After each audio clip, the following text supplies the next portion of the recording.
Hello everyone, I'm D and welcome back to 24 Frames. Let's talk about The Hobbit, or as I like to call it, padding, the trilogy that should have been only 2 movies long.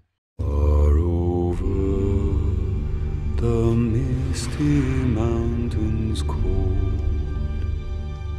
Now, let me make this clear, I don't hate the Hobbit movies. Actually, I think they've got a lot of good going for them. But, yeah, these things are bloated. I mean, there's just a lot of wasted space here. You don't need to add this grand, epic storyline to what's effectively a troop going on a treasure hunt. I mean, we don't need Gandalf and Galadriel's showdown with Sauron. We don't need all this Bilbo is being consumed by the ring when the ring isn't supposed to be anything other than a random magic trinket in this story. And Legolas is getting kind of ridiculous with the jumping now.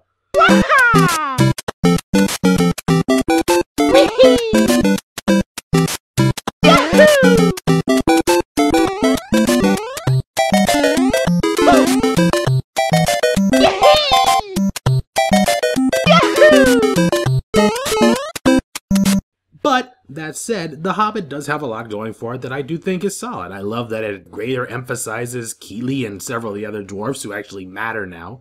I mean, the Hobbit I grew up with didn't really do a lot of fleshing out, but it did manage to hold the key elements straight. And when I say The Hobbit I grew up with, I don't mean the original book, but the made-for-TV Rankin Bass movie, The Hobbit. Far o'er the misty mountains cold. Originally released on television on November 27, 1977, the film was made in conjunction between Rankin Bass and a Japanese animation studio called Topcraft, which has since gone under, but the crew of it has gone on to work at Studio Ghibli, which pretty much says all you need to know about the team that worked on this. Now, strong animation team or not, this is still a $3 million TV film from 1977, so it's not going to be bursting through with high-quality animation at every stop. It's a fairly limited animation palette, but it sidesteps this by having really good art design. Visually, the art style borrows very heavily from the British illustrator Arthur Rackham, creating a gorgeous visual effect.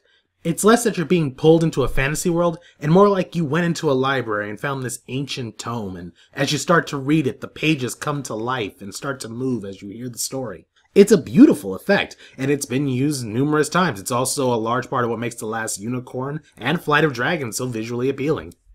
What's also interesting are some of the design choices, like how the goblins are more cat-like in this version, and how Smaug, or I'm sorry, as he's pronounced in this movie, Smog, is more based on Norse dragons than European ones. And also pretty cat-like. And in terms of weird design choices, you got the Wood Elves, who I think are supposed to be based on Scandinavian elves, but yeah, that is a big difference, isn't it? In terms of narrative, it's actually more or less a straight retelling of the original story. Heavily edited and stuff's cut out for time, there's no Arkenstone for example, but the trolls, the goblins, the elves, Smaug, the riddles, Gollum, Lake Town, the Battle of the Five Armies, that's all in there. What is this burglar business? If you prefer, you can say expert treasure hunter. Well, yes, I do prefer that.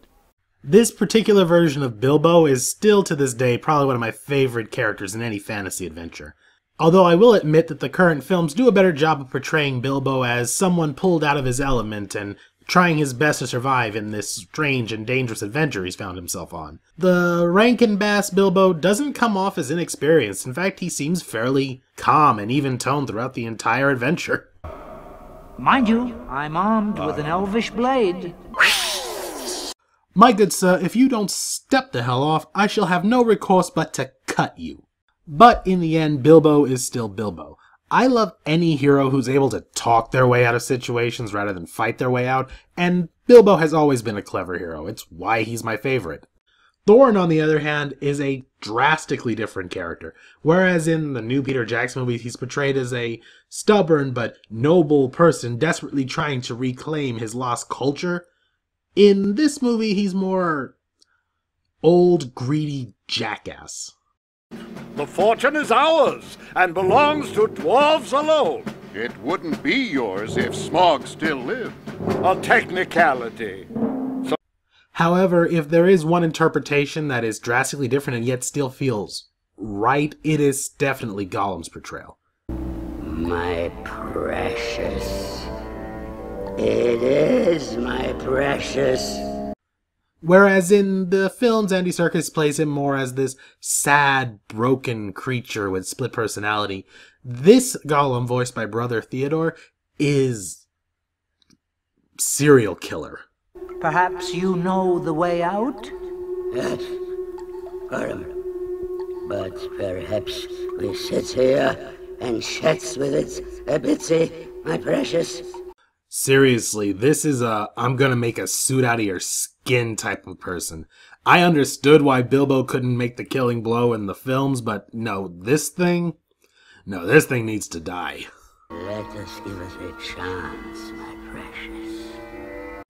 As I said, narratively, it more or less follows the same plot. One thing, however, that it does not try to do is make the battle or the adventure any more grand than it ever was. This is effectively a story about a bunch of guys going on a treasure hunt, and it never tries to stray from that. Yeah, there's dragons and mystical creatures and giant spiders and goblins, and that's all awesome, but it doesn't try to imbue their fight with anything, because that's not the point. The point is that ultimately the great battle of the five armies is a battle fought over greed. Never! But why not? There's enough for all in this mountain. It's a matter of principle, of honor. Then tomorrow we take it. We'll meet at sunrise on the field of battle. I mean, there is more than enough gold in that mountain to help the Lake Town people rebuild after the dragon ripped their stuff apart, and even enough to make the elves shut up. But Thorin won't give anything to anyone, not out of some sense of personal pride, not out of some dragon sickness, but just out of the same greed he's always had. In fact, the only reason that the humans and elves and dwarves band together is because the goblins are there to take their stuff. Although I will admit, after listening to these three parties do nothing but talk crap about each other all this time, the scene where the goblins come into view is probably the best scene in the movie. They ride upon wolves. Oh, great Elf King, my truest friend and ally, we must join our forces against this common scourge. But of course, O noble king under the mountain, your people are like brothers unto mine. Nothing like an army of goblins on giant wolves to make you get over your crap. And I also love how after this moment, Bilbo, the sole voice of reason, just kind of goes, screw this, I'm out.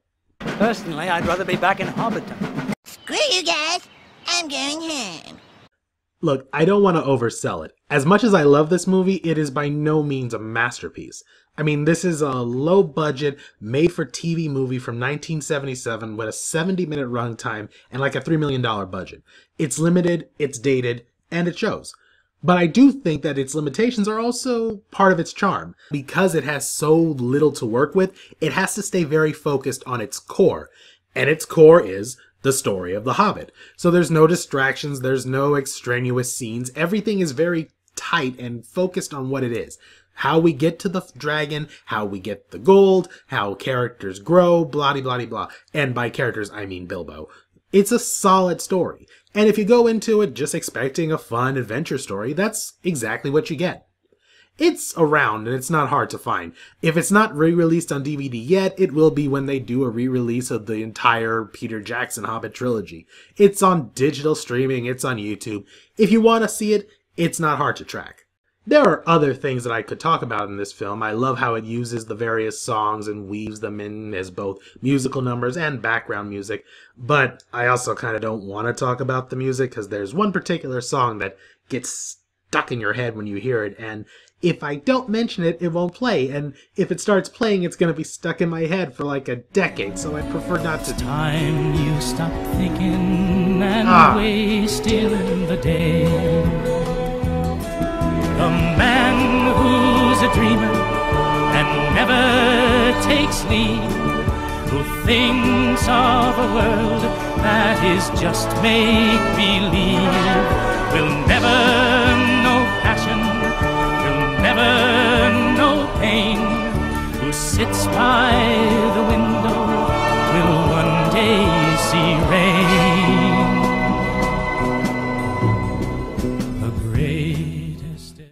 Gonna be stuck in my head for years.